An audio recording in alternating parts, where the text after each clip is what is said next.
શ્રીજી મહારાજે સંતોની સભામાં કીધું કે વાલા ભક્તજનો,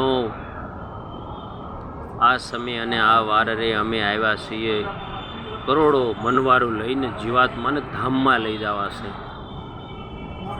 ગુણાતીતાનંદ સ્વામી કહે કે મહારાજ ભૂલાઈને તો અમારું તાળવું ફાટી જાય. આવું હેત હે વાલા ભક્તો, આવું હેત આપણને ભગવાનમાં ક્યારે થાય? આપણે આપણા જીવને પ્રશ્ન કરીએ.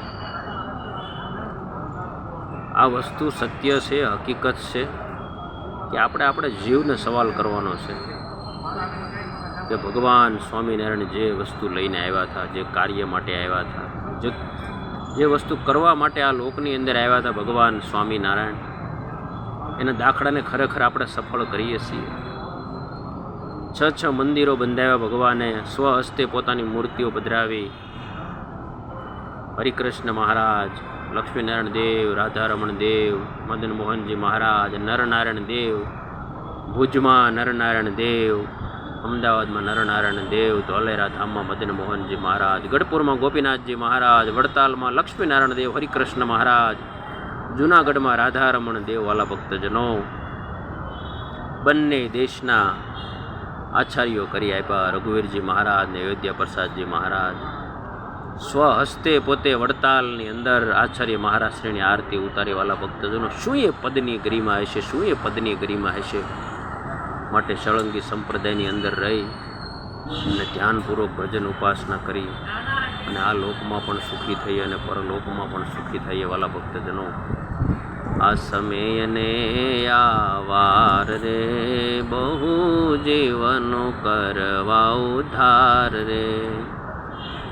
યા સમમ જેનો અવતાર રે, એના ભાગ્ય તણો નહીં પાર રે.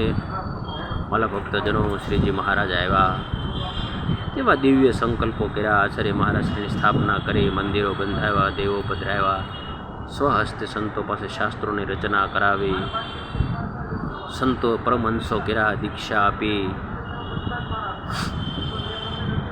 સત્સંગીઓનો ગુરુ મંત્ર આપી અને હરિભક્તો રાત્રિ દિવસ સત્સંગમાં કેમ સુખ્યા થાય, આવું બધું શ્રીજી મહારાજે આવીને કર્યું.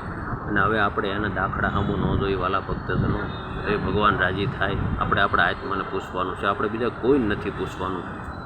કે ભગવાને 6 અંગની સ્થાપના કરી, ષડંગી સંપ્રદાયની સ્થાપના કરી, એમાં રહીને આપણે કાર્ય કરીએ છીએ.